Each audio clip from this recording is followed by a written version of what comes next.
বিদেশে পলাতক সাবেক ভূমিমন্ত্রী সাইফুজ্জামান চৌধুরী জাবেদের নামে ইস্যু করা চেক ব্যবহার করে ওঠানো ৮৩,৭৬,০০০ টাকা জব্দ করেছে দুদক। ১১টি চেক ব্যবহার করে 4টি ব্যাংক থেকে তুলে নেয়া ১,৭৬,০০,০০০ টাকার মধ্যে এই টাকা জব্দ করা হয়। এর আগে গ্রেফতার করা হয় সাইফুজ্জামানের প্রতিষ্ঠান আরামিটের সহকারী মহাব্যবস্থাপক জাহাঙ্গীর আলমকে। চট্টগ্রাম থেকে হাসান ফেরদৌসের সহায়তায় আরও জানাচ্ছেন সমর ইসলাম। আপনার প্রিয় কাপড়ের যত্নে এলো এনজাইম সমৃদ্ধ Arik silver wash detergent powder 500 গ্রাম মাত্র 70 টাকা। প্রিমার্ক। বুধবার বিকেলে চট্টগ্রামের কালুরঘাট এলাকায় সাবেক ভূমিমন্ত্রী সাইফুজ্জামান চৌধুরী জাবেদের মালিকানাধীন প্রতিষ্ঠান আরামিট পিএলসি কার্যালয়ের ড্রয়ার ও ভল্ট থেকে ৮৩,৭৬,০০০ টাকা জব্দ করে দুদক। এর আগে আরামিটের সহকারী মহাব্যবস্থাপক জাহাঙ্গীর আলমকে আটক করে।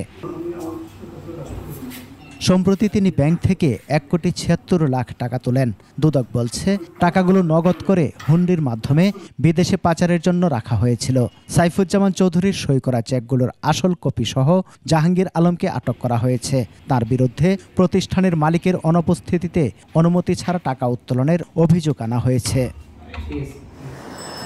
গত এক সপ্তাহের মধ্যে ইসলামী ব্যাংকের কয়েকটি শাখা থেকে ১ কোটি টাকা, জনতা ব্যাংক থেকে ৩০ লাখ, সোনালী ব্যাংক থেকে ৩৬ লাখ এবং মেঘনা ব্যাংক থেকে ১০ লাখ টাকা তোলা হয়। এর আগে অর্থ পাচার মামলায় দুদকের হাতে গ্রেফতার আরামিটের 2 এজিএম মোহাম্মদ আব্দুল আজিজ ও উৎপল পালের আইনি লড়াইয়ের খরচ বহনের জন্য এই টাকা তোলা হয়েছে বলে দাবি জাহাঙ্গীর আলমের। তবে নতুন করে ১,৭৬,০০,০০০ টাকা উত্তোলনের সঙ্গেও আত্মসাৎ বা পাচারের যোগসূত্র রয়েছে বলে সন্দেহ দুদকের। গত ২৪ জুলাই সাবেক ভূমিমন্ত্রী সাইফুজ্জামান তার পরিবারের কয়েকজন সদস্য ও প্রতিষ্ঠানের কর্মকর্তাদের বিরুদ্ধে ২৫ কোটি টাকা বিদেশে পাচারের অভিযোগে মামলা করে দুদক।